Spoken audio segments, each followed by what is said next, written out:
Welcome to Festpod, the unofficial download festival guide. I'm Neil Wilkinson. This is the place for news and rumours about the festival, advice for going, and your chance to get involved and ask your questions too. So now let's welcome my fellow host. We've got Lee Ellingham down in Buckinghamshire. Hello, hello. Hello, hello, hello. How you doing?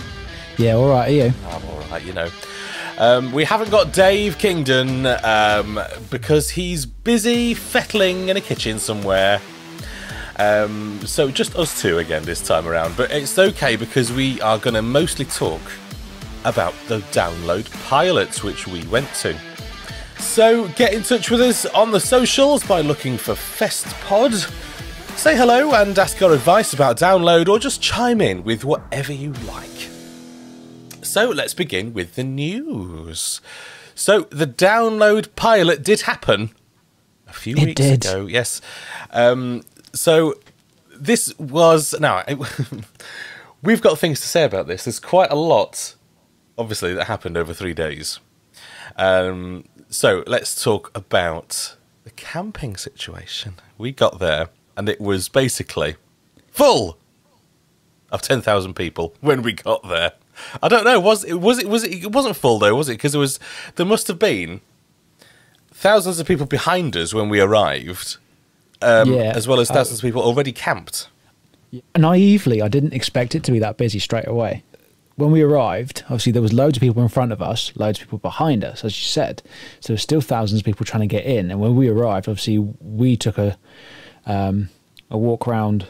Was it Red Camp, where the avalanche stage usually is, and all the way around that until got to the top of Blue Camp, and there was absolutely no spaces whatsoever. So the Blue Camp manager strolled on and said, "You're going to have to camp on the walkway," which is very frowned upon, and I can't say I was too comfortable doing it just in case there was an emergency.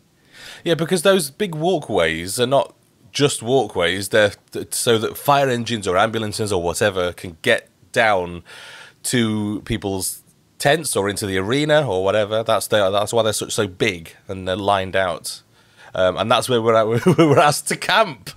So yeah, a little bit awkward. Yeah, obviously incredibly cramped. That I couldn't put my tent up. I had to go and buy a £35 two-person pop-up, which was not the most comfortable situation to have been in, considering that I had expected that I'd be able to put up my big tent and have lots of space in my tent. But yeah, not a great way to start, I have to say. It did... I mean, the whole layout was basically half of the arena, what we would normally consider the arena. And yeah, and it just seemed like...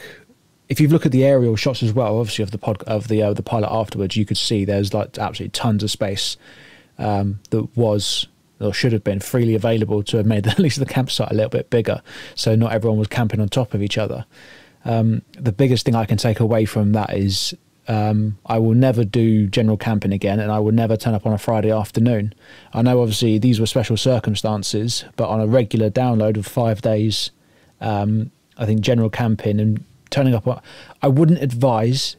I know everyone has to do it their way for one reason or another, but I would never advise turning up mid-afternoon on the Friday to do camping. It's just this situation was diabolical, and it does seem a bit of a faff, even when you see people arriving on a normal festival on a Friday afternoon. Normally, when we turn up, it is like minute one of doors being open, sort of thing. You know, we are there right at the start, more or less, and never struggle to get camping. But you do see people arriving a few days in, don't you? So this must be their experience on a normal download, trying to find somewhere to camp on a campsite that is already full. and there's no spaces left. You know, because inevitably when we set up camp somewhere at Download, normally wherever we've camped and we don't think there's any more space near us, someone finds a space. Somehow, some way. I remember 2016 when it was the year we met. We were all camped in that corner of Blue Camp by the by some of the rides, and by the Thursday afternoon we had thought, oh, there's no more space. There's no one going to be able to camp near us anymore. That's just it. But then as Thursday rolled on and more and more people started turning up, we had people literally pitching their tent on top of our tent, to the point I had to come out of the tent and say, are you taking the piss? Like, no, you're camping on our tent, but there's no space. It's like, exactly, there is no space here. Fuck off somewhere else. Do you know what, though? In looking for space at the Pilot, we were turned away from numerous spots by other campers who said, oh, sorry, we're waiting for our friend. Our friend is going to camp there. Which is a bit of a piss take when there's no space anywhere else. You know, saving spots for your mates. And it's not what I would expect from Download, to be honest. You know, it's not that kind of attitude. I think, yeah, I think because I want to give some people benefit of the doubt, because obviously we don't like being too negative on this. And I think the reason that they did that is because we've not seen each other. So, for example, me and you, we've not seen each other since 2019, and a lot of other campers or downloaders will be in that situation. So they wanted to make sure they got their friends next to them, and that I get and I appreciate. You want to camp next to your friends, I get it, you know. Yeah, but when the space is so limited and it's so cramped as it is, to turn away 2 people from a space that could have fit fucking 10. Yeah. It's a bit like, right, well, thanks. Now the start of our festival has gone down a shitter because we can't pitch our tent, and now we're getting soaking wet. Because it was pissing with rain. If anyone else has seen the video that you put up, Neil, the first day of the Pilot, I was saturated. It was not fun. 2 drowned rats. Yes. And when we went back past this particular spot that I'm thinking of, that we were asked not to camp in, we saw them putting up a gazebo, which is nice. Thank you. Yeah, again, they weren't the only ones that did it. I did see a lot of people do that. Like they've sort of spaced out their gazebo or spaced out tarp or something along the floor to that sort of a dib, that space. You've got dibs on that space.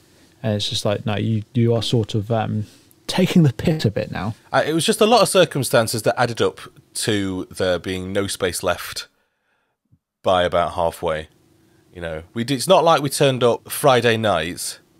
We didn't turn up last thing early afternoon on a Friday, and then there was no space left. So yeah, and that's why I say, like, sweeping declaration, I'll never do general camping again. I can't be doing with the lack of space and then to do it on a Friday mid-afternoon. No, I know the situation was different, obviously being a 3-day festival instead of a 5-day, but it still sort of made it obvious that if you turn up mid-afternoon on the day where the music's starting, you're going to be pretty buggered to find a space. Yeah, and it's as always, it's not a great start to your festival. You want to be there, comfortable. This is why the Wednesday and the Thursday beforehand, it's nice just to get there, you know, spread out a bit, chill out, and get ready, and get yourself in the mood for the Friday, Saturday, and Sunday, I think. Which we did eventually do. Again, the Friday wasn't all doom and gloom. Once everything was pitched. And once I think I had a bit of a change of clothing to obviously keep myself dry. And when we got to the music started, that's when things started getting fun. Yeah, now there were some amazing bands on. I think the best part of the whole weekend was every band, and I'm not saying that lightly, every band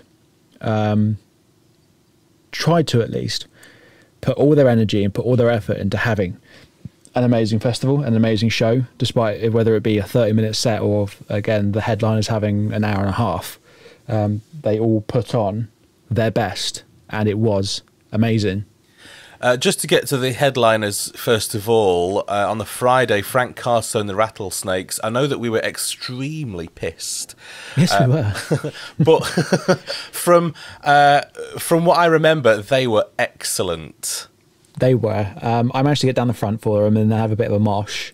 And I thought they were They were absolutely fantastic. The best thing I thought about their set was... Oh, there's a few things actually about that set. I can't remember the name of the song, but before they played one song, they got all the women to do the crowd surfing. Because obviously we are in an era of the whole Me Too, which I respect and advocate big time. And he basically said he wanted all the women to crowd surf and feel as if they are safe. No wanker's going to touch them inappropriately without their consent. And all the girls that were coming out back into the main arena. Oh, the ones that had been lifted up and were crowd surfing. Yes, their faces told a picture. That's the happiest I've seen downloaders. I mean, ever since I've been there. Again, to give them that sort of opportunity to do it with feeling safe. The smiles, the happiness, the faces, it was amazing to see. And Frank Carter and the Rattlesnakes should be given props for doing that sort of thing. I know architects have been known to call out dickheads in crowds if they're being dickheads, but that was just really nice to see.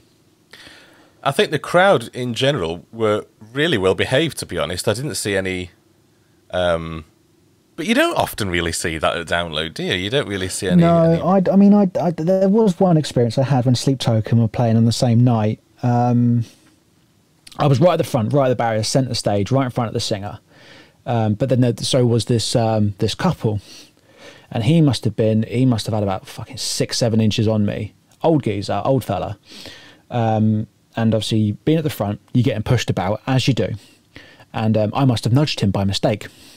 He's turned round and started being aggressive. I got aggressive back. And said, just pay attention to the band on the stage. I'm not pushing you. I'm getting pushed from behind. What do you expect being at the front? He said to me, you don't want to piss me off, mate. And I said, how about fuck off and just watch the band? But I've seen his type of gigs before. They're the big old geezers that they put their arms around their partners, around their wives at the front, and they'll guard off the wife so the wife gets the best view of the show. Oh, right. But they're not realising that, hang on a minute, no, you're at the front, you're going to be pushed, you're going to be shoved. Crowd surfers may even kick you in the head. It's going to happen. You can't then be angry at those that are trying to enjoy themselves. He did as well, actually. This actually made me laugh, and I thought to myself, who the fuck do you think you are? So some other lads pushed him in the back, and I thought, oh, fuck me, here we go, he's going to think it's me again. He turned around, and he grabbed this chap on the nose. So you know how you like to say like you like a little nephew or your little cousin or something, right? You've got your nose. Yeah. You put the nose between your fingers. He did that. Wow. Held on and told him to fuck off. And I was just like, seriously, who does this bloke think he is just to do that? Like, that is incredible. It made it. Part of me, I laughed because I just couldn't get my head around who the fuck does this person think they are. Just like, you're at a gig, you're going to get pushed, you're going to get shoved, accept it. I don't know about anybody else, but this was my first gig since lockdown, and I don't want any bad feeling like that. I just want to party. No. Yeah, that was. Oh, again, for Sleep Token, I did enjoy Sleep Token's gig. They were amazing. I enjoyed the majority of it. It was that little bit though, and yeah, that's my understanding and my thinking. Okay, we've not been to gigs in a long time. Why would you want to start stirring up trouble? Frank Carter and the Rattlesnakes, there were one band that I really was looking forward to seeing, and it's a shame I was so pissed because I missed most of their sets. But I do remember that they did a cover of Motorhead's Ace of Spades. They did, and they did it very well. Yeah. I managed to get a recording of it on my phone, and yeah, it was really, really good. Great atmosphere in the crowd as well. It was just such a great gig. And actually, if if I get the opportunity to see them at one of their own gigs, I think I'm going to buy a ticket. I think that's a good idea. Do you also remember the circle pit around the sound tower? Yeah, I do remember that. Yes, That was amazing. Never seen that before. No, well, again, a download you can't, can you? Because the sound tower usually is not only surrounded the perimeter of the sound tower, but then it goes all the way down the middle of the floor, I suppose you could say, onto the stage. Whereas this time they only had it barricaded around the sound tower and across the front of the stage. So that's the thing. Only 10,000 people in a space that size means that even if everybody is at the main stage, there is still space. Yeah, it's the same at Bloodstock. With Bloodstock being double 10,000, so 20,000 capacity. Thanks for explaining that. Well, do you know what? Some people might not be mathematicians now. Some people might struggle with their maths. I'm just trying to help people out. Yeah, and you did. So there we are. Yeah, so you're welcome, people. I fucking forgot what I was saying. Oh, Bloodstock, yeah. So, but yeah, because the capacity is let's say smaller than the regular download, you could run from one stage to another and still get a really decent view. Enter Shikari on the Saturday. We're headlining, and I know you love them, don't you? Amazing. They were absolutely incredible. Not only the songs they played a lot of my favourite Enter Shikari tracks. The light show was fantastic. It was. Yeah. I've never seen it before. I didn't know what to expect, but I was really impressed. Yeah. The energy is from minute one to the end of the set, running around the stage, spinning around with their guitars, jumping around. I mean, then they're in their mid-30s, late 30s, like me and you, and I still have that energy that we don't have. It was incredible to see. Yeah, it was just a fantastic experience. I can't wait to see them again in December.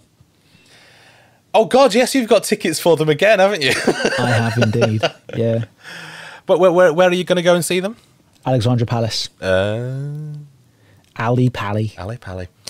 And then Bullet for My Valentine on the Sunday, who, I'm going to be honest, I didn't stay for. I saw a few tracks and it's not to my taste.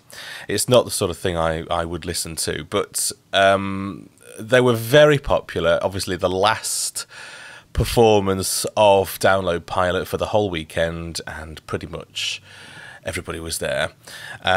So from what I've read, I understand they did a great performance there. That everybody who is into that sort of thing really enjoyed it. Yeah, I saw a few videos and saw a lot of people were very happy with what they did. But again, like you, I wasn't there for it. I mean, I left quite early, but we can discuss that in a bit. Now, some of the other bands who were on, who we want to give a special mention to, obviously, Sleep Token were amazing. I've never seen Sleep Token before and was blown away by the performance. Now, I don't know if you've ever seen them before or not. They sort of dress up in black gowns, a bit like... the Druid. I have to describe them like this, sort of like the dress up as like druids. Oh, really? I was going to say the Grim Reaper without the scythe. That's exactly what I mean. That's what a druid kind of is. Is it? Or is that how they dress? Is it? Yeah. But yeah. I've never seen them either. Dave had been recommending that we definitely do see them at the 2022 download because they are confirmed to play. Oh, fantastic. And yeah. On Dave's recommendation. Dave has a good few recommendations, I have to admit, and this was fucking one of them that was up there. They were amazing. There weren't that many bands on for the Friday. It sort of built up day after day.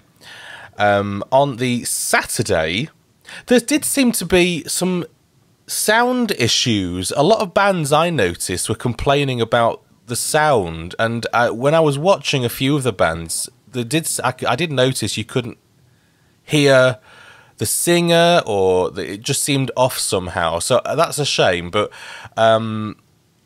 there were some great bands on the Saturday, for example. Lotus Eater, who were on the second stage first thing. They were amazing. They've also been announced for Bloodstock, so I'm looking forward to going to see them. Who else were on? As Everything Unfolds. Now, I really wanted to see them because obviously they are from Buckinghamshire. They're from High Wycombe, so I definitely poked my nose into that. And again, they were really, really good. The Saturday in general was a brilliant day because you've even got bands that are lower down the lineup that put on really good stage shows. Bleed From Within, Wargasm.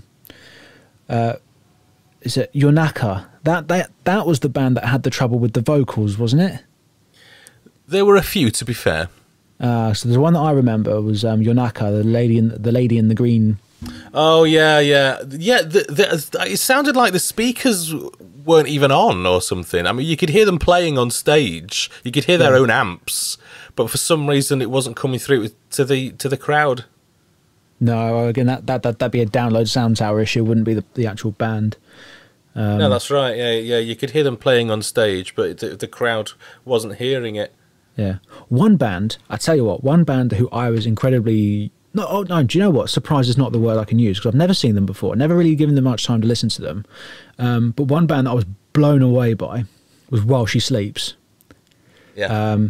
They were absolutely fantastic. Again, never listened to them before. They had a real energy about them, and they drew the crowd in. Everyone there was actually loving life. And do you remember the lead singer actually made his way and climbed the sound tower? I do remember that. Yes, not everybody tries that, but he actually walked through the crowd, didn't he? Yeah, he walked straight through the crowd and then just climbed the sound tower as if nothing was wrong, nothing was happening. The band was still playing, and he just disappeared off stage. And then I just looked over to my left, thought, oh, Fat Me's up there. How did he get up there?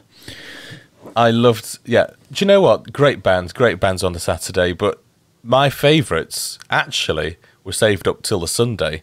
I know you didn't see a lot of it, but I had a great time watching Elvana, who I'd never seen before, and it wasn't 100% what I was expecting, actually. I mean, I know it's an Elvis impersonator, and they do Nirvana tracks, but it's I don't know. He doesn't really sound like Elvis, for one thing, which they even point out in the show, and it doesn't matter. The costume's a bit ropey, but it doesn't matter. The main thing is that everybody is having such a laugh. The whole crowd is singing along to all the tracks. And they don't just do Nirvana tracks. They do Elvis tracks. They do other tracks. And everyone's singing along. And it is just so much fun. He really gets into... I mean, it's not like watching a metal band. I don't know. It's kind of like just watching a novelty band, but everybody's really into it. I don't know. It was just fantastic though. So if you get the chance to watch them, then do, because they're a lot of fun. Also, Chubby and the Gang I want to mention as well. They were amazing. Now, I love punk, and I didn't realise how much I love punk until I listened to Chubby and the Gang. Just amazing to watch. Some great tunes, and really recommend them. Did you see anybody on the Sunday? I think I only saw St Agnes. That was that, again, gothy pop punky sort of type band. And to be honest, I did enjoy that stuff. There was one band I did want to see on the Sunday before I decided that it was all a bit too much weather-wise, and I was a bit stressed out. Yeah, I know. Yeah, Loathe as well. I want to mention, and Massive. Do you know what? Do you know what? I see Massive Wagons there, and I wanted to go and see them, but for whatever reason, it didn't happen. I don't know what I was doing.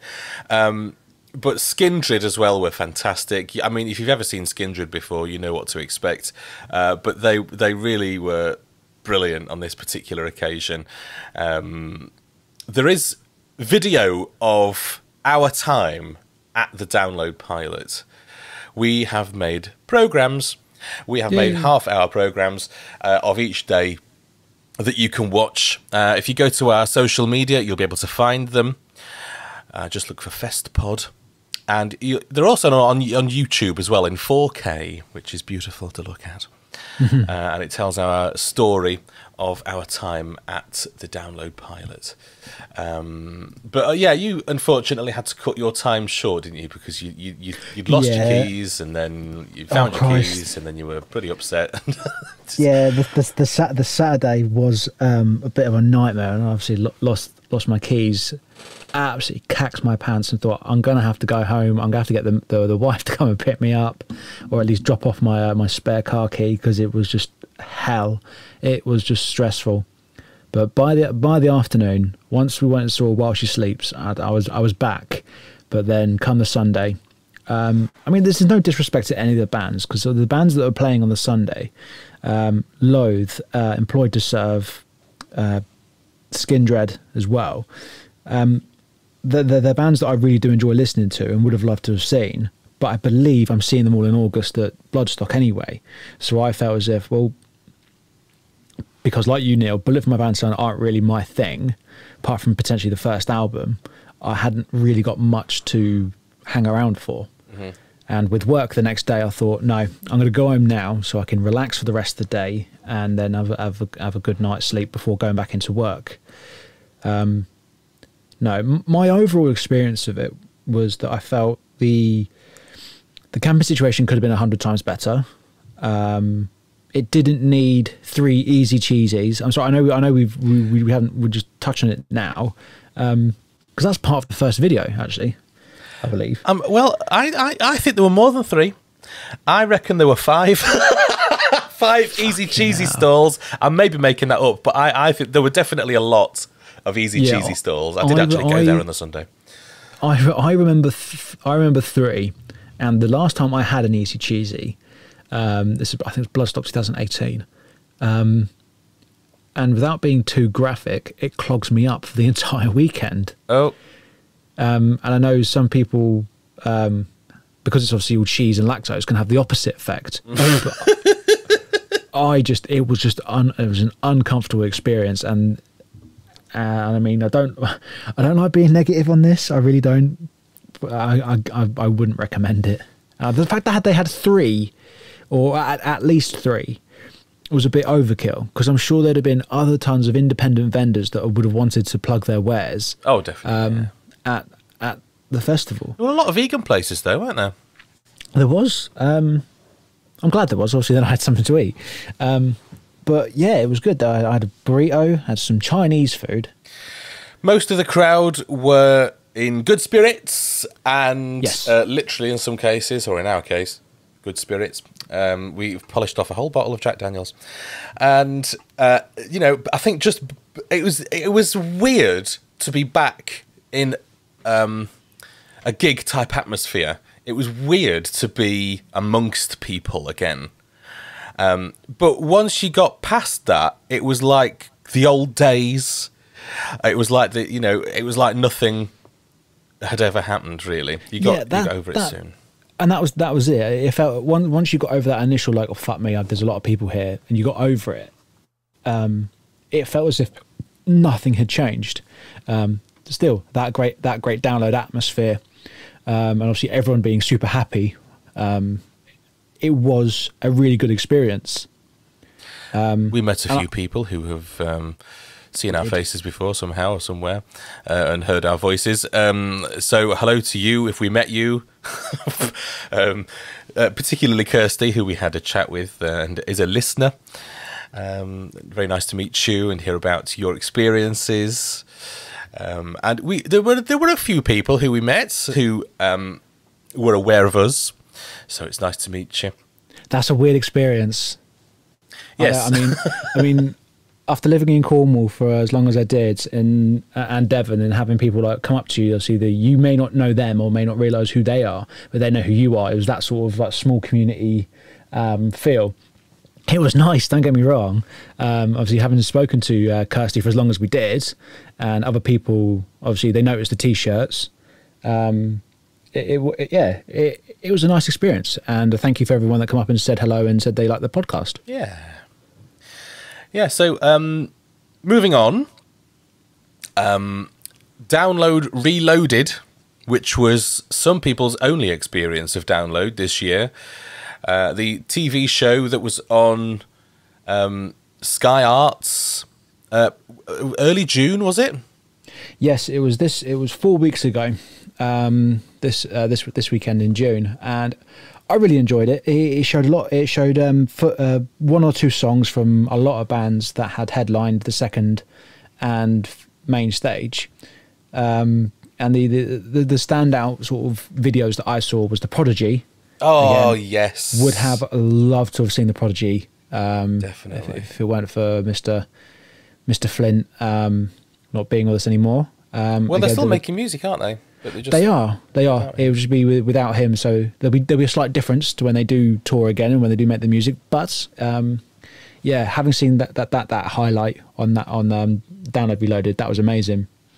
Linkin Park for me, just beautiful sets. Yep. Watching them do it, because for whatever reason, just didn't make that year, and really feel like I missed out on seeing them, and to see the footage of all of them doing it, and you know, I don't think they're gonna. I mean, I don't think they're a band anymore, are they? Are they not continuing? Are they? There's. I think once Chester died, I think there was no sort of inclination they're going to restart the band itself. I know Mike Shinoda, who does the rapping vocals and a bit of guitar, I know he does a lot on Twitch, but for the rest of the band, I've not really heard or seen much. Hopefully I'm wrong and there's something in the pipeline one day, but no, as far as we're all concerned at the minute, not much is happening. Yeah. Which is understandable completely. Of course. But yeah, I would imagine that the programs, if you missed them, would still be available for download on their download service, their catch-up service. So definitely worth checking out. Some great performances there to see from downloads gone by. Now, there are some small festivals and gigs being announced, despite a lot also being cancelled. Yeah, it's strange. So let's get the bad news out of the way first. Truckfest and Kendall Calling have both been cancelled. I can only imagine that they've not had any sort of backup or funding. Yeah, big issue at the moment. Yeah. Which is a shame for them because the Truckfest lineup was looking really good. Yeah, so that's a shame. I would have gone to Truckfest had I been able to get tickets for it, but as it turns out, because it sold out, didn't it? Yeah. So I mean, even that's the worst thing, isn't it? Despite that festival selling out, they still couldn't either afford or actually have the festival go ahead because of whatever restrictions are in place, which is a massive shame. Yeah, and who knows whether it'll be back or not. Latitude Festival is going ahead as a pilot event like Download was. So much smaller. So it'll be a much smaller than it usually is. Latitude, that's in Suffolk, I believe. So if you've got tickets for that, well done you, and I hope you have a good time. Other festivals that have been confirmed to go ahead, and these are all happening August onwards. Obviously you've got Bloodstock, which I'm going to, so I should be able to do or speak a lot about that at some point. Is it your second favourite festival? It might be. Yeah. Well, it's the only other festival I go to. Yeah, well, it must be then. Yeah. But because you really look forward to it, don't you, Bloodstock? I do, because it's a totally different atmosphere. It's strange. It's like, I see, it's still all metalheads, stuff like that, but it's more of a family vibe. I've seen women children moshing. Children moshing. I've seen women with buggies, with obviously very young children. I've seen pregnant women there. I've seen newborns with the sound defenders on. So it's a really sort of quite an intimate family affair. Do you know, it's funny when you mention things like that, all I can see in my head is you know, the main stage and a crowd and babies being tossed up in the air and and push chairs being carried across everybody, and you know, that sort of thing. Well, not quite. No, I understand from my description why you would say that, but no, not quite. Okay, it's not like that. Okay, fine. No. Don't do that if you go to Bloodstock. Yeah, wouldn't recommend it. So other festivals that I've seen, one that was announced yesterday, yesterday being the 2nd of July, is a festival called Turbulence in Plymouth. It's going to be in the Junction, in Plymouth City Centre. If you know Plymouth well, you'll know that venue. It is, yes. And some of the acts that have been announced are actually bands that were playing the pilot. So I definitely thought this was worth mentioning. You've got Bleed From Within, As Everything Unfolds, Vukovi, just to name a few. Or for coffee, as I like to call them. Vukovi? I call it Vukovi. It's an O. Vukovi? I don't know. For coffee. Death Blooms are playing as well. They're actually touring. Death Blooms are actually touring a lot actually soon. I think they're touring with Trash Boat. They're touring in October. Who else we got here? Burn It Down Festival, which is going to be in Torquay. I believe that's September. And again, their lineup includes Vukovi again, Wargasm, Foxjaw, who I highly recommend, Hacktivist, who again is quite regular at Download, and I believe Dinosaur Pileup are one of the headliners. Dinosaur Pileup is a great name. In it just. Outbreak Festival. That's going to be next year. Are these much smaller festivals then?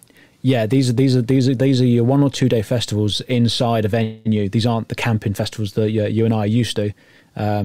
So the capacity is as many as the venue can hold, which let's say is a few hundred or something. Could be a few hundred, could be a few thousand. Again, it all depends. So Outbreak Festival, which is going to be it's next year. It's their 10-year anniversary apparently. They've got bands on again that played the Download pilot: Higher Power, Loathe, Chubby and the Gang, Static Dress. I believe their headliners are Turnstile and Knocked Loose. Again, a great lineup of bands. Again, young bands that definitely could do with the exposure at the moment. Halloween. It's in Southampton. On the lineup for this one. Is there a reason why they're all on the south coast? Oh no, sorry. The Outbreak Festival's in Manchester. Oh right. Okay, fine. I must. Did you say that? I must have missed that. I didn't say that. Okay, fine. Hang on. Outbreak Festival next year on Friday the 24th to Sunday the 26th of June is at the Bowlers Exhibition Centre in Manchester. God, that's huge. There you go. Okay, I'll see you there. Halloween, which is in Southampton, that's going to be. Guess which date that's going to be on. I bet you can't guess. Oh, Christmas. No. It's on the 31st and the 30th of October, which is, fun enough, Halloween. And their headliners are Our Hollow, Our Home. Very, very good, very, very good bands. Including the lineup also includes Ursus, The City Is Yours, or City Is. Excuse me. Whose is the city? The City Is Ours. Is it? Excuse me. That's the band's name, not what I said first. And one of my favourite bands, Envisions, is playing as well. And obviously, I met Josh Hardy, the drummer from Envisions, at the pilot. Oh yeah. He was super friendly. He's super nice. Super hot. Well, I don't want to say that out loud now, do I? But yeah, he was lovely. He's a very, very, very friendly chap. Told him that I was going to see them at Boston Rooms in London in December. He said, come and have a pint with us. He probably won't remember it. It's fine. I get it. I'm just one of the peasants, one of the people. I still think you should, though. You know, I met you at Download Pilot, and you said, "Come and have a drink." So here I am. Oh no, I'd feel so silly. Oh, I would. I feel so silly. I'm a bit more bolshy than you, I think. Do you reckon? Yeah. Oh, I definitely would go up to him because the thing is, you went up to him in the first place, and he didn't know you from Adam, and then he invited you for a drink. You know, this is true. So yeah, don't talk yourself out of it. So I suppose at this point you could say things are serious and like we're best mates now. Yeah, so. Exactly. You've got a picture together and everything. We did, yes. I'll treasure it forever. What other gigs? As I mentioned, Trash Boat. They'll be touring around the country in October, I believe. A national tour for Trash Boat, but they're not going by sea, ironically. Not on their Trash Boat, no. Who else we got? Avatar. They announced a tour in the week. Now, Avatar, I would highly recommend to anybody. I would be buying tickets, but there is another gig that I'll be buying tickets for today, which unfortunately outweighs my need or want to see Avatar. Same with Limp Bizkit. Limp Bizkit are touring in Manchester and London only. That's pretty handy for you and me. That's next July. If anyone's going to get tickets, they are on sale now. Red Method.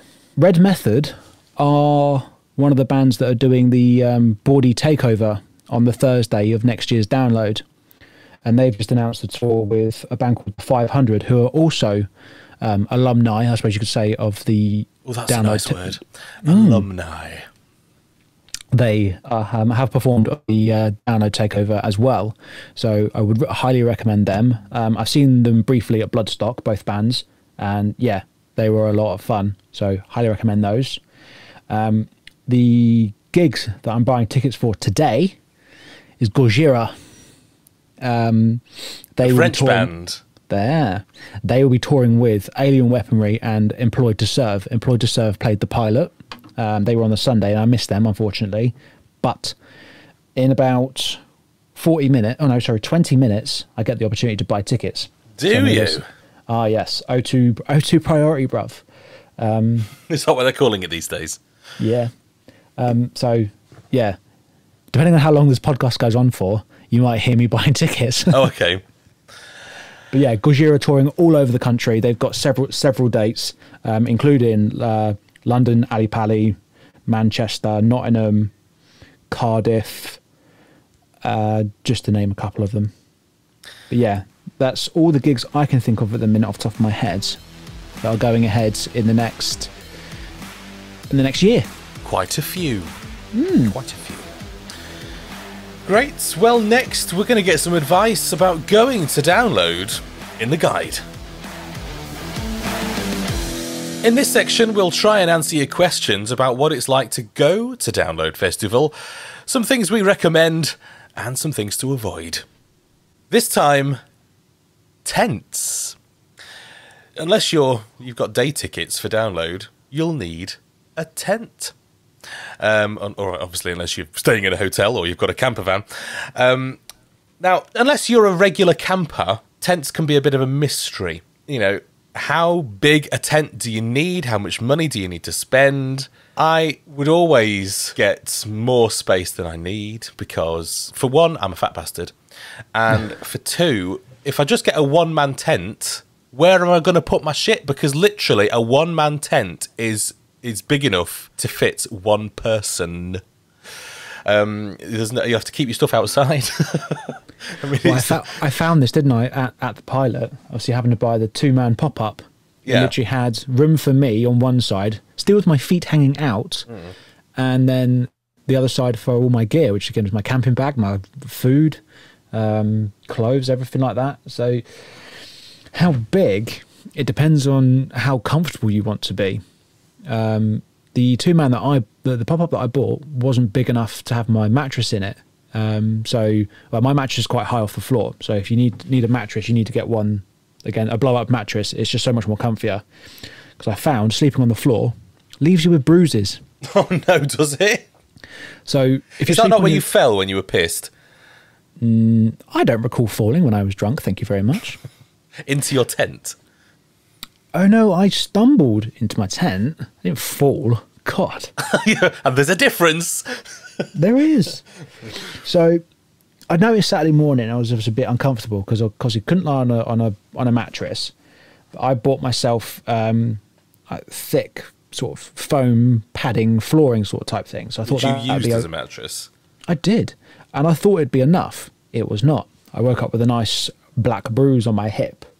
So don't do that. Don't do that. Get a mattress. Get an air mattress. Honestly, the bigger the better. The higher off the floor, the warmer you'll be. But if you're in a smaller tent, any sort of mattress you can find, bring it. It will it will save your hips, save your bones. Yeah, and especially if you're mid-30s, pushing 40. Oh my god, yeah, an air mattress for definite. In fact, thank you very much to you, Lee, because you gave me your old tent, a 4-man tent, which I used at the pilot. Do you want to know something? I really resent doing that for you. Do you really? Not because of you. You're lovely. You're a good friend. Because I got stumped with the fucking pop-up tent, and you got the bigger tent. Well, you could have put your tent up in the middle of the arena. That's where there was a spot of green grass that was in there somewhere. Well, do you know what the annoying thing was? I said going back on the pilot into the camping. After being told that this was the only space we could camp in, bugger, I'm going to have to go get a smaller tent. Did we not notice that everyone had camped around the edge of the perimeter, and in the real emergency walkways that you're not supposed to at all, people were just camping there with my size tent. Yeah, well, what else were they going to do? You know, not everybody is necessarily going to go to Fat Frank's and get a 2-man tent. You know, you've brought your tent. This is your tent. I'm going to pitch it. You know, what you know. Yeah, no, I stupidly, we should have waited half an hour to find a space up and for them to say, right, no, you're going to have to camp on the perimeter. But by that point, pissing wet through, I thought, fuck it, just get the tent up. Let's get some beers. Let's go watch the bands. Even with your 2-man tent, you struggle to find space. I did. Yeah, it was very cramped. Anyway, so the thing is that when you arrive at Download, you don't know how much space there's going to be around you, particularly the pilot. We didn't know it was going to be so cramped in terms of camping space. But normally there are many campsites at Download. I think in the RIP, if you're going to pitch a tent, it is a bit more limited. I have memory of it being quite cramped at RIP in the camping area. And they were having to move people into other spaces. So, you know, I would say, from just to give you some examples, a 4-man tent, which I was in, there was room for my mattress, my air mattress from Fat Frank. And there was space for me to stand up, and there was room for my shit. And that's about it. It's not a massive tent, a 4-man tent, despite what it sounds like. You know, it's not 4 fat blokes. It's 4 ordinary-sized people. What's ordinary these days? Come on. No, well, this is exactly it. You know, let's get the terminology correct. Come on, there's no such thing as ordinary or normal anymore. So 4-man tent or 1 fat bloke tent. So because you can't realistically expect that people are going to turn up without shit for 4 days or whatever. On the RIP thing, I was under the impression that RIP campers, you've got yourself a 20 by 20 metre pitch for your tent and your car. They do oversell it, though. You know they oversell it. You know, there's no way they're going to turn people away. to the point of it being oversold. Well, I have seen that before. Okay, another bit of advice then for everybody and ourselves, get there early. This is it. You know, what else are you going to do? They do have the space, to be honest. They just shift you over onto another field. But it's further to walk to Park Farm and everything, so it's not ideal. But anyway, how much money? I mean, the thing is, you can spend whatever you like. You can get a really cheap tent, or you can get a really expensive one. I don't really know what the difference is, to be honest.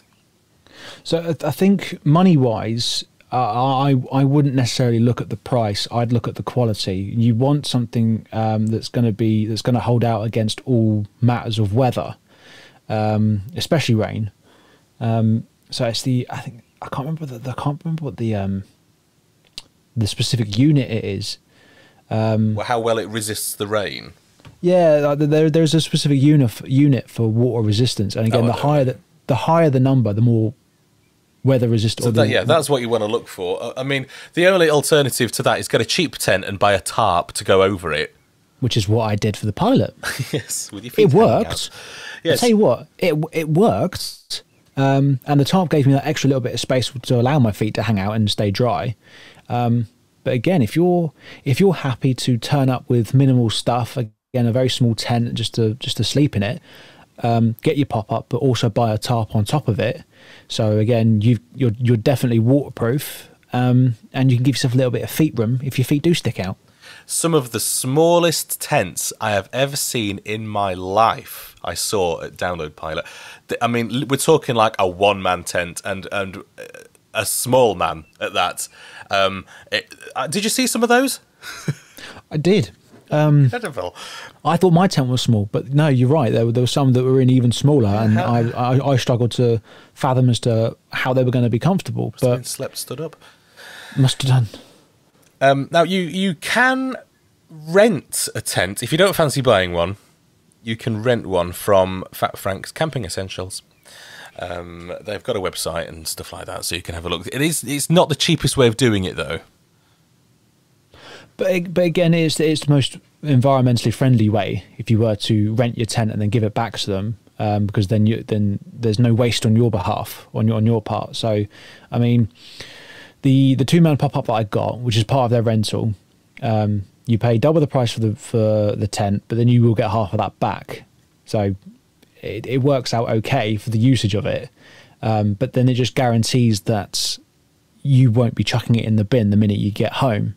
And they're quite nice tents, to be honest. I mean, you're paying £70 for the rental, which you get 50% off back, like you say.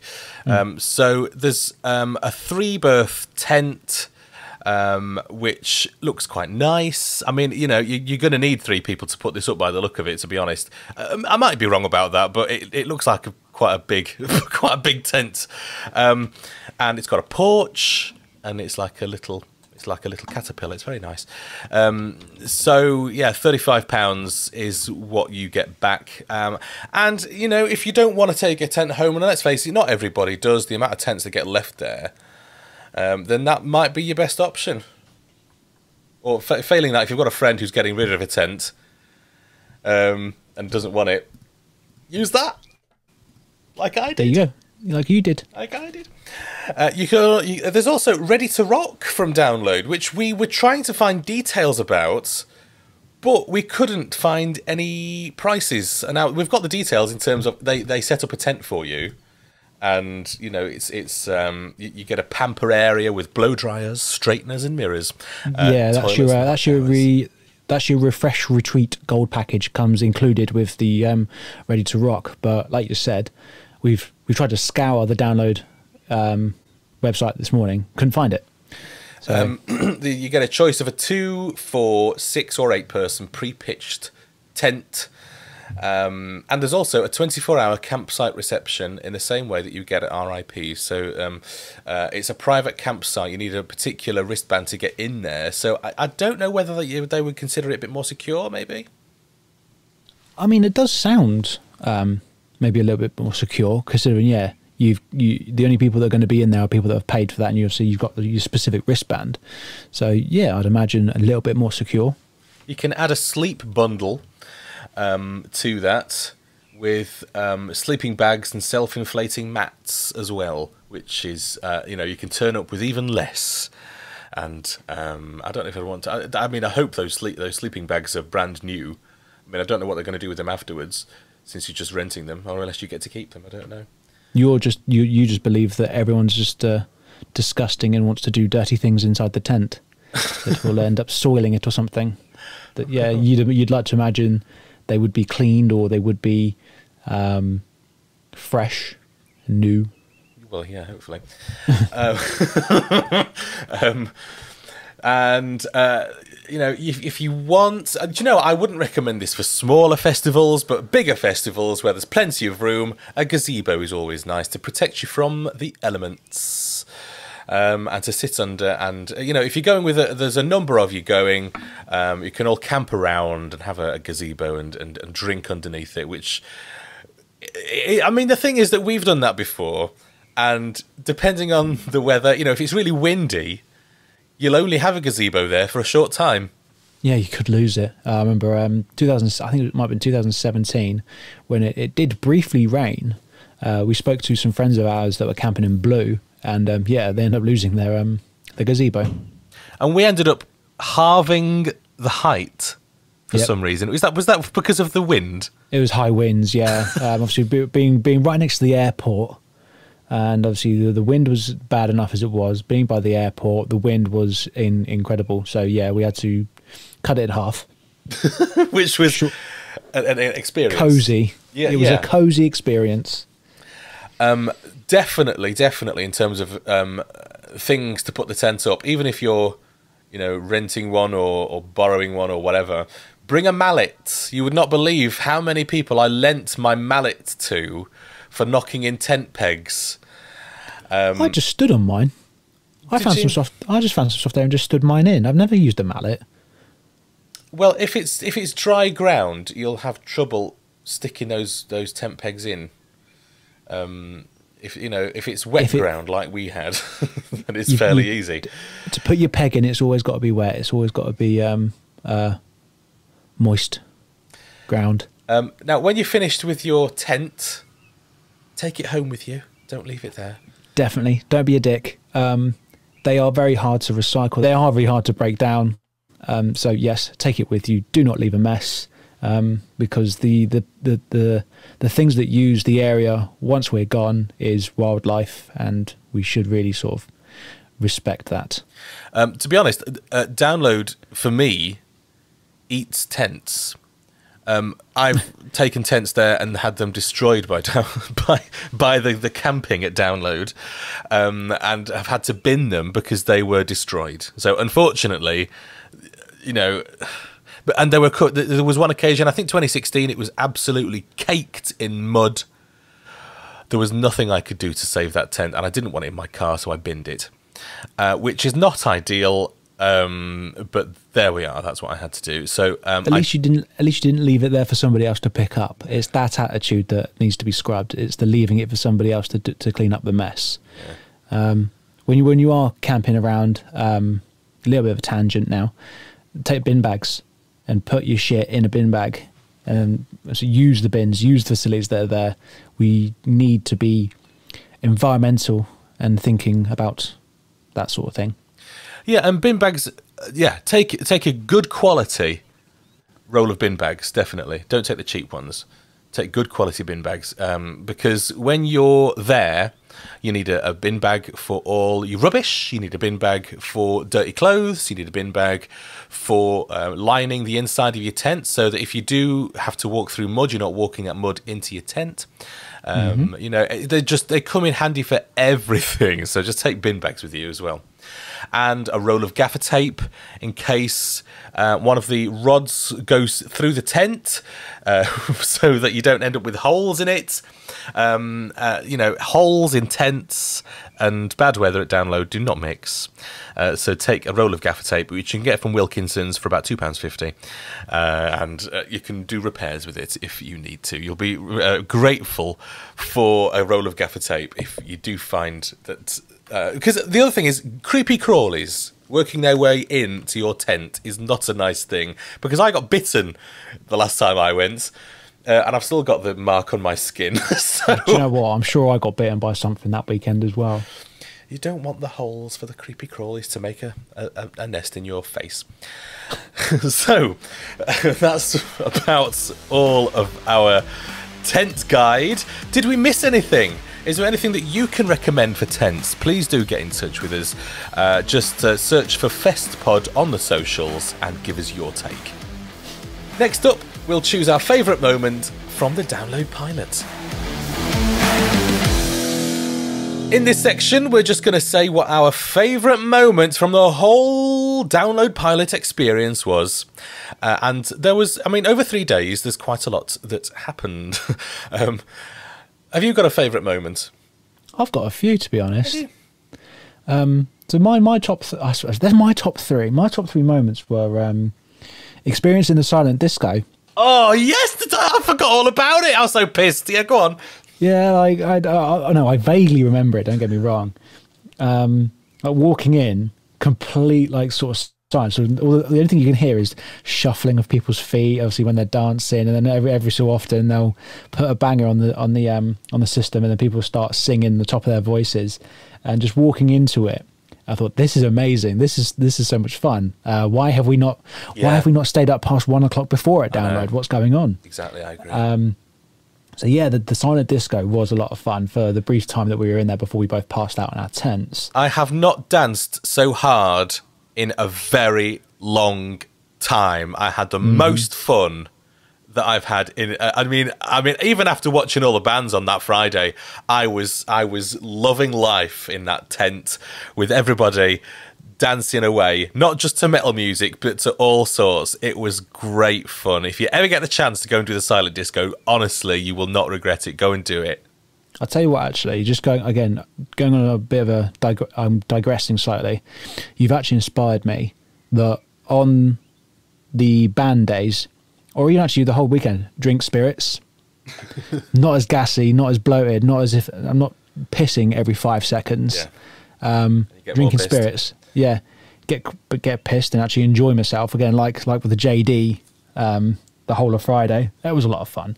So yeah, you've inspired me to drink different drinks. Oh, good. What are your other favourites? Oh, the circle pit around the sound tower was something to behold on during the Fancara set. I'm surprised you didn't get involved in that. No, well, I did contemplate it, but it was quite far away from where we were stood, I believe, and I managed to get a good video of it. And now now I've got that memory instead of being drunk doing it and then maybe totally forgetting it. Yeah, fair enough. My favourite part of the weekend was the entirety of Enter Shikari's set. After the really crap day I had, going from While She Sleeps, who were amazing, and then into Enter Shikari, who I'd been looking forward to the most, they blew me away. It was an amazing set, and it made my weekend. Yeah, so my favourite moments, Elvana, seeing them for the first time, and do you know what? I got quite emotional watching Elvana because I love Nirvana and I love those songs, particularly from Nevermind, and it was just for us all to be there, because I was right up the front for this one. Yeah, for us all to be there singing together. It was, I don't know, I just got quite emotional about that, and it's the first time in a very long time that we've been able to do anything like that. So, loved it, and from looking at the people around me, it was something special for us all, because Nirvana means a lot to a lot of people, and for the people in that crowd on that day, it's certainly, it's going to stick out in my mind anyway. It was a special experience because obviously, like you say, none of us have been to a gig like that in over 2 years, and then for you to have those songs that mean a lot to you, it's going to be a potential emotional experience, because it's just that sort of the overflow of endorphins in your body. It's just like, wow, an amazing high. Yeah. So I know I'm with you. I totally understand exactly where you're coming from. Skindred as well. Skindred were fantastic. Now, you and me, we've seen Skindred before. We have. At was it in 19? It was the last festival. Well, I mean, I've seen them a couple of times, but yes, the last time that we saw them together, it was 2019 Download. And they do something, if you've never seen them, called the Newport Helicopter, which is where you take your coat off, or your shirt, or whatever you've got to hand, and you whirl it around the top of your head like a helicopter. And when you've got the entire crowd doing that, it looks amazing. And they did it again this time around, and also there were a lot of people crowd surfing in various inflatables, which was fun to see. It was just the most... You really feel the love for Skindred in the crowd. I mean, don't get me wrong, love their sets every time I've seen them, but one of their sets rarely change. But in one sense, that is a really good thing. You know what you're going to expect. You know you're going to get a good time. You know you're going to get comedy from Benji Webb on main stage anyway. And they are a good experience. And if you haven't seen them, do see them. If you have seen them, you know what I'm talking about. Absolutely. Yeah, great. And the last one is the biggest surprise for me, Chubby and the Gang. I mean, I've mentioned them already in the podcast, but I was just so blown away by how good they were. I mean, I don't hear enough punk. I really don't. And to see them do it well, and you know, I mean, I'm going to compare them to Frank Carter and the Rattlesnakes.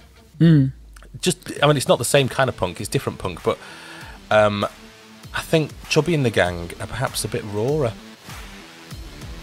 That's fair. I mean, I've not really given them much time.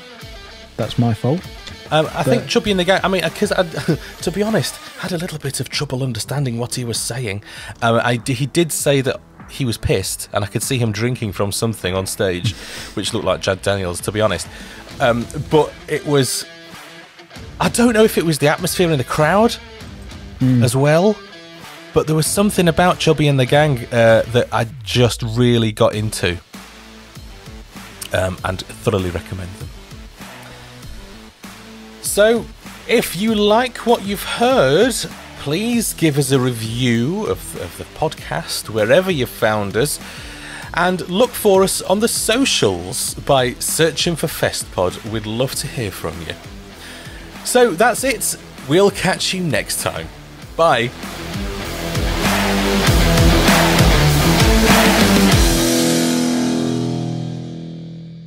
A Wilco Productions podcast. Moist.